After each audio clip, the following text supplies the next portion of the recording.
Queridos e amados irmãos, a paz do Senhor para todos, irmãos e amigos. Neste momento convido-vos para uma breve meditação na Palavra de Deus.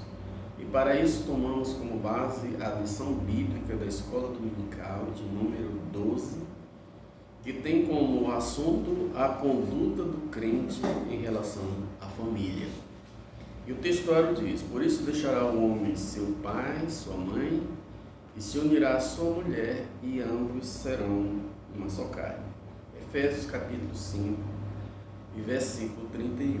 A verdade prática diz: Deus estabeleceu o casamento monogâmico, heterossexual e indissolúvel, isto é, a instituição da família para a glória dele. Quando falamos em família, nós estamos falando na construção social mais brilhante para o bem da raça humana, idealizada por Deus. A família não é apenas a união de um homem e uma mulher, não é apenas a união de um casal, mas duas pessoas que se dão as mãos, duas pessoas diferentes que dão as mãos para caminhar olhando a mesma direção.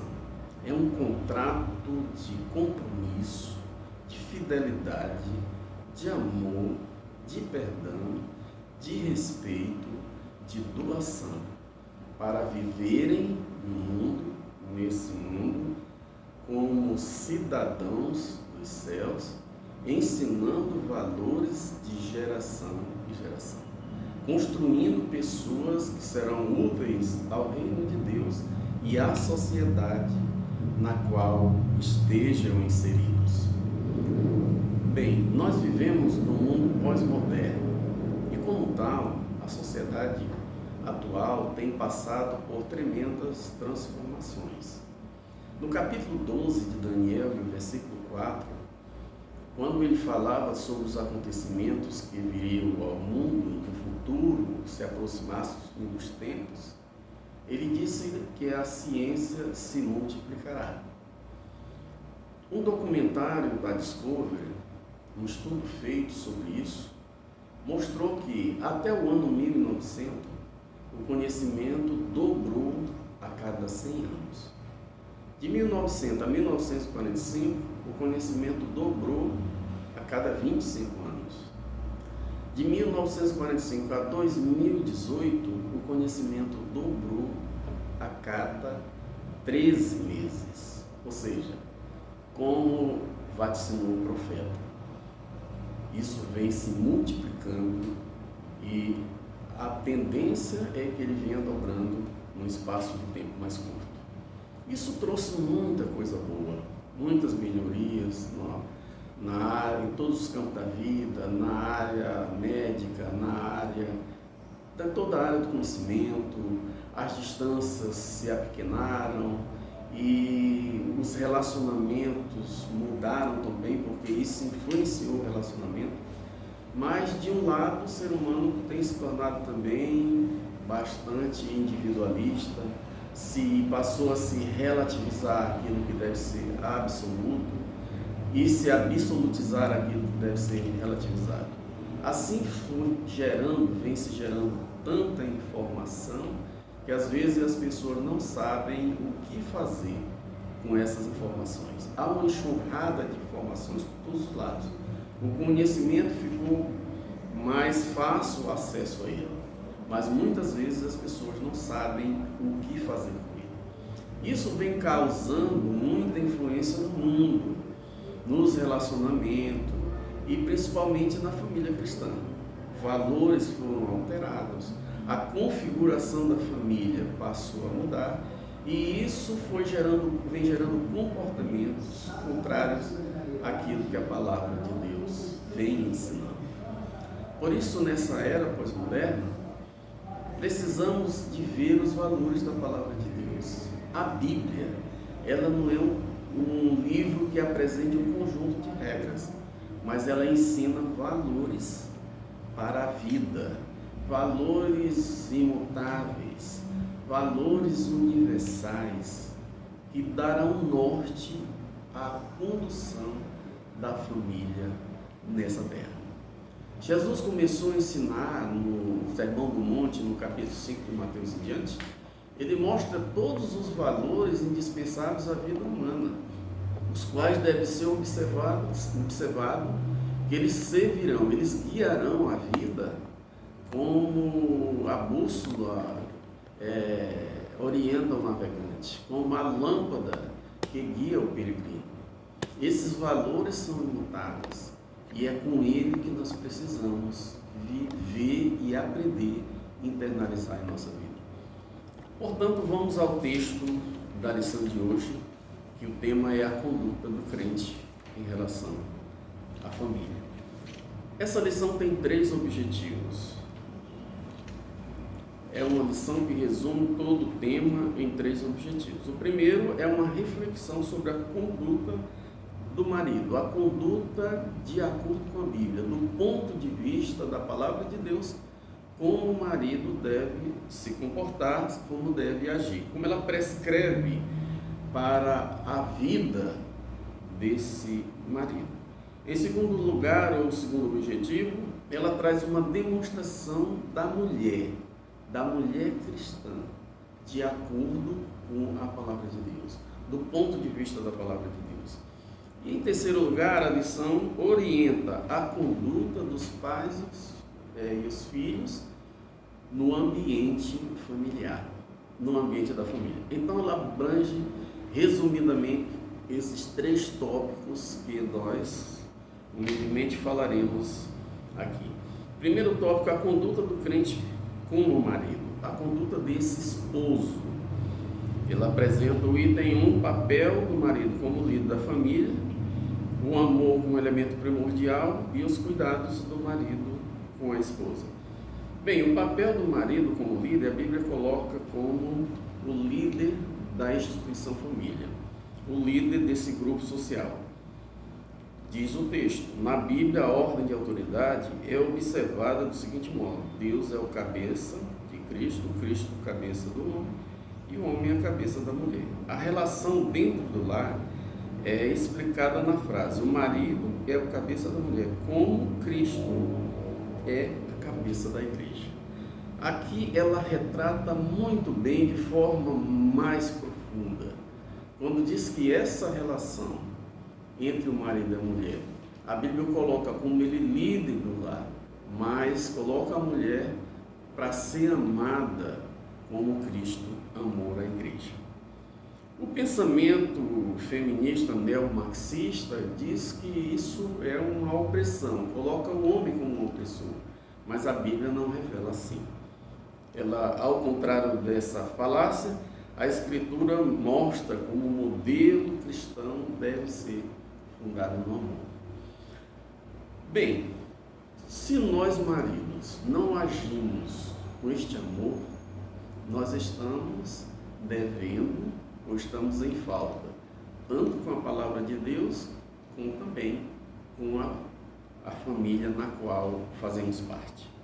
O segundo item diz que o amor é o elemento primordial. Bem, Jesus já disse no capítulo 15 de João, no versículo 12, ou melhor, ele diz no versículo 15, versículo 12, ele diz: novo mandamento vos dou, que ameis uns aos outros. Bem, quando falamos de amor, estamos falando da virtude mais bela que podemos aprender. Vários conceitos têm sido levantados. O autor da revista, no subsídio, ele diz que nós não podemos falar deste amor se a gente não conceituá-lo. Ou seja, precisamos ter um conceito para que conheçamos que amor nós estamos desenvolvendo. É o que ensina o autor da revista. Bem, muito tem se falado sobre o conceito de amor. No campo da filosofia, nós encontramos Platão, que disse que o amor é o desejo, é um amor eros. A pessoa sempre vive desejando, ele tem um desejo, ele consegue, ele passa a desejar outra coisa, e assim ele leva a vida com um desejo que vai durar enquanto ele existir. Ele deseja algo, ele consegue, ele passa a desejar outra coisa. Platão conceituou o amor como um desejo, ou seja, o eros. Aristóteles disse que não. O amor é a alegria. O sujeito ama aquilo que tem. Ou seja, enquanto Platão disse que o amor é voltado para aquilo que o ser humano não tem, Aristóteles disse que o amor é voltado para aquilo que tem. O amor é a alegria. O amor, segundo o grego, ele chama de philéu. É o amor voltado para a alegria. Mas existe um terceiro conceito mais importante e o mais respeitado. É o conceito dado por Jesus. Esse conceito é precioso. Ele diz que o amor não é o desejo. Ele diz também que não é só a alegria. O amor transcende todos os nossos desejos, todas até as nossas alegrias. Jesus disse que o amor é amar qualquer um. O amor é altruísta. Ele diz que o amor é amar até aqueles que nos fazem mal. O amor é devolver, não devolver o mal que alguém nos fez com bem. Na compreensão de Jesus, ou no ensino dele, ele diz que amar o próximo como a si mesmo.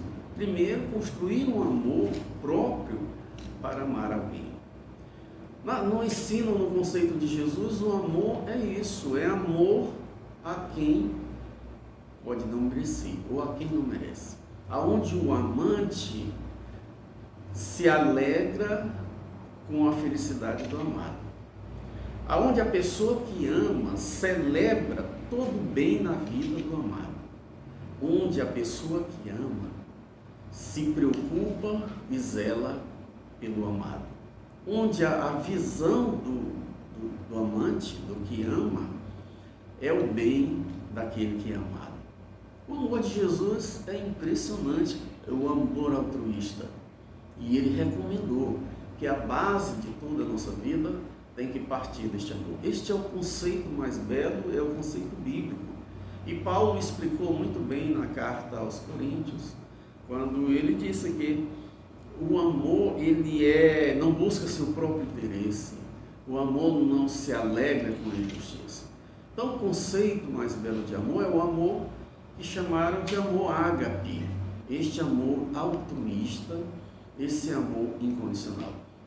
No contexto bíblico, nós encontramos que a recomendação é esse amor. E é com este amor que o marido deve amar a esposa.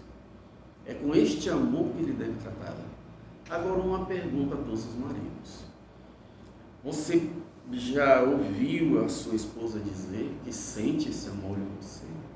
Em algum momento você percebeu alguma alegria na sua esposa que revele que você está tratando com este amor? Se isso não aconteceu, ainda é tempo de acontecer.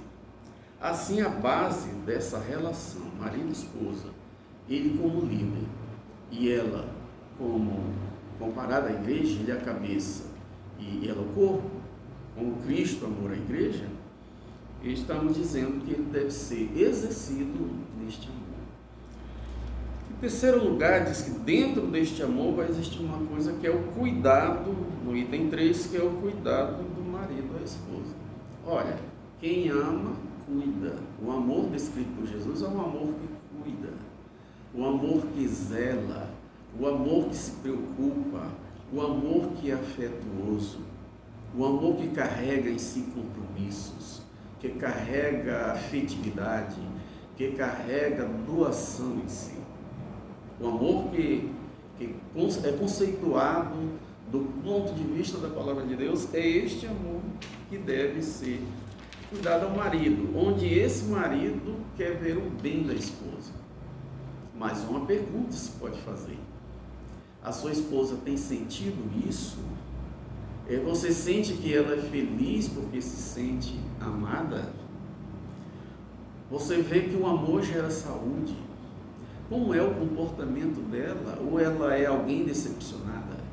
Porque o que ela espera, o que as esposas esperam de nós marido, é que compramos o nosso dever de acordo com a palavra do Senhor.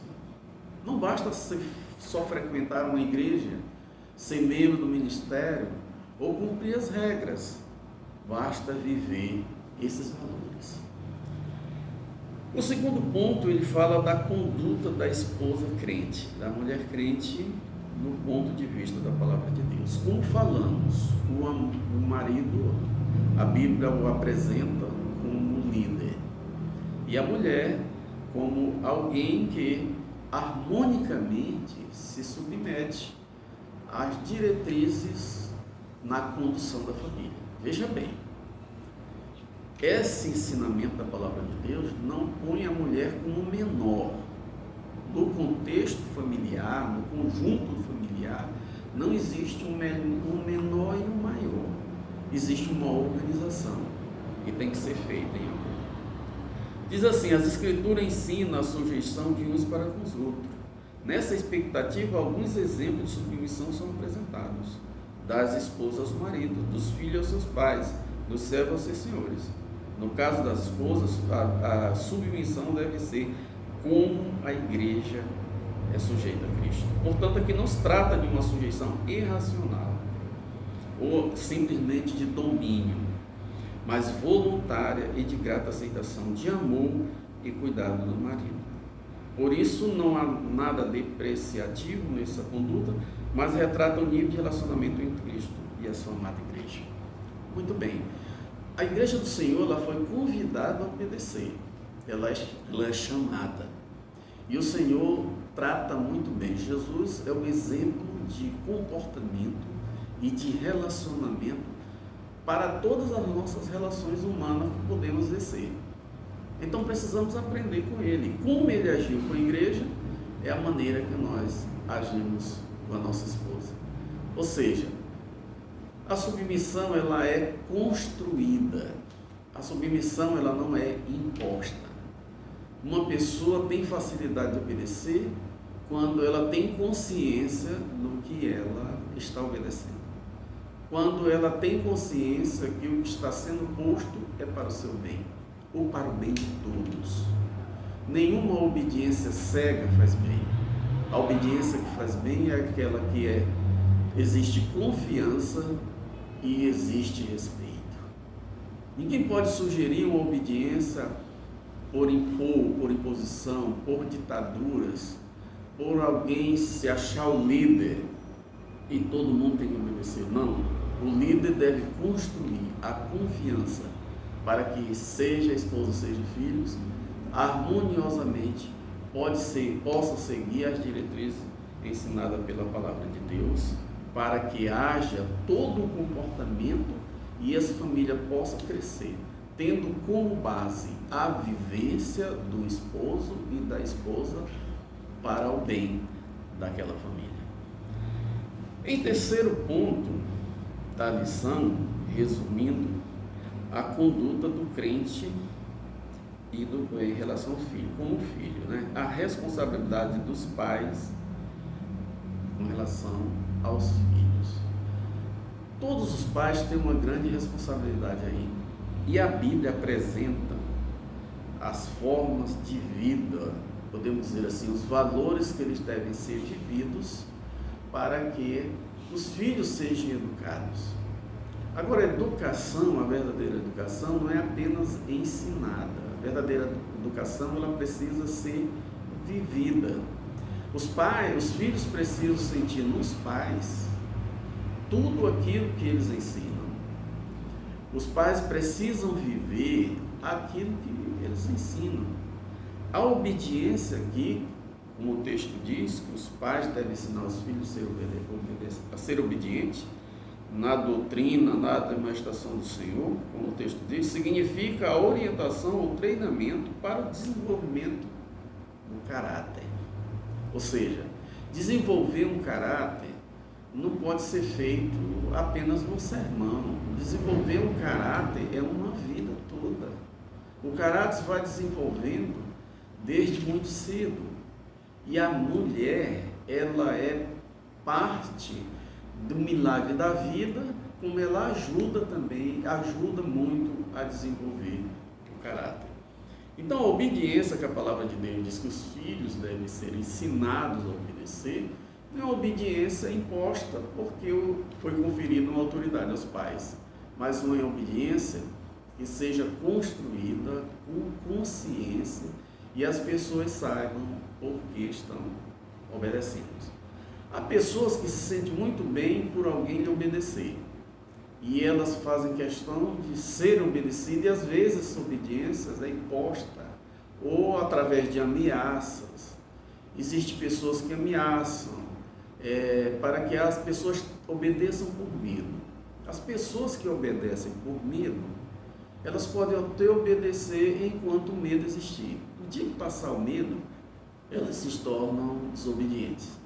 As pessoas que aprendem a obedecer pela consciência, que se conscientizam do que elas estão obedecendo, elas obedecem em qualquer lugar. E obedecer para elas não é um peso, não é um sacrifício, mas faz parte do prazer da vida. É o que Jesus ensinou. Então, façamos o seguinte. Como falei há pouco, que a Bíblia não apresenta uma receita para que essa família viva, dê certo, uma outra receita para aquela, ou uma receita que a pessoa cumpra um conjunto de regras e tudo vai muito bem. Não, a Bíblia ensina valores. E esses valores a gente precisa viver. Então, valorize as pessoas que estão com você. Valorize seus filhos, valorize todos que estão com você. As pessoas que se sentem valorizadas, as pessoas que não se sentem valorizadas, elas têm dificuldade de se sentir felizes. Tenha um olhar interessante com as pessoas que estão com você. Olhe suas virtudes, porque as pessoas que são reconhecidas suas virtudes, elas aprendem a ter confiança. E aprendendo a ter confiança, elas se tornarão mais dispostas a enfrentar os obstáculos da vida. A vida sem confiança pode garantir fracasso. Assim sendo, a família precisa viver os valores. Ensine o perdão. O perdão não pode fazer, ele é indispensável. O perdão faz parte dos valores essenciais. O perdão não apaga o passado, mas ele tem o poder de mudar o futuro. Na construção familiar, perdão não pode faltar. O amor carrega em si essas coisas: compromisso, afetividade, responsabilidade, fidelidade, são os valores que devemos viver no ambiente familiar. O ambiente familiar ele se torna belo. Podemos dizer, o adorno de todo o ambiente familiar não é a beleza da casa física, digamos assim, do bem material, mas a beleza, o que vai adornar esse ambiente familiar, são os valores da palavra de Deus. Vivendo esses valores e fazendo esses valores, estamos contribuindo para que as famílias se deem bem, para que os filhos sejam confiantes, para que os filhos vivam esses valores e a família possa estar cada dia mais fortalecida, sendo guiada pela palavra do Senhor. Portanto, que Deus em Cristo nos abençoe, que Ele nos ensine, que nós possamos viver esses valores da palavra de Deus, que nós não, por nada nessa vida, nós sejamos influenciados e negar esses valores descritos na sua palavra. O marido com a sua função de ser o cabeça, a mulher com o ar de ajudadora, como aquela que está presente, como a Bíblia descreve como a igreja deve ser amada, tratada, aquela que faz parte do milagre da vida, aquela que ajuda na formação desse caráter, o caráter da família, dos seus filhos. E os dois juntos, com todo o amor, se dedicando à formação dos filhos, colocando valores, ensinando valores da palavra de Deus, que são imutáveis, que servem para a vida toda, em qualquer lugar. E assim, um grupo social, uma instituição família, para viver nesse mundo carregando em si o testemunho do Evangelho e também colaborando como bom cidadão, colaborando para o bem da sociedade, para a convivência da sociedade no chão desse planeta. Vivamos assim, buscamos assim, em Deus é possível. Ele nos dará força, Ele é a vida da nossa alma, a alma da nossa vida. E assim nele podemos essas coisas. E nós mesmos não, mas em Cristo sim, é possível. Confiemos nele, mantenhamos a esperança, pois ela é o combustível que nos faz dar um passo à frente quando existem motivos para parar. Assim, mantenhamos firme em nosso coração. Oremos. Bendito e eterno Pai, em nome de Jesus. Aqui esta palavra, Senhor, que entendemos que eles têm um conselho, que a dignidade, para que possamos viver com o Teu testemunho, para carregar em nós o Teu testemunho, para conduzir em nós a imagem que fomos criados, a Tua imagem e semelhança. E todos nós temos essa responsabilidade neste mundo de carregar essa imagem, a imagem, Senhor, que Jesus revelou também, para que carregamos esse testemunho nessa terra. E assim possamos viver, contribuindo, testemunhando, vivendo esses valores, até o dia de Tu nos levar, até o dia de nos vir buscar, possamos viver em meio a tudo que possa acontecer, a qualquer crise. Nós sabemos, Senhor, que precisamos de força para vencermos as lutas da vida, mas Tu és aquele que nos concede virtude, Tu és aquele que nos concede força, pois viver com alegria, em meio à alegria é uma atitude, mas viver com alegria em meio à dificuldade é virtude, e és Tu que concede essa virtude. Dá-nos essa virtude, para vivermos nessas terras como bons cidadãos e como testemunhas do Teu Evangelho, até o dia que Tu voltares. Em nome de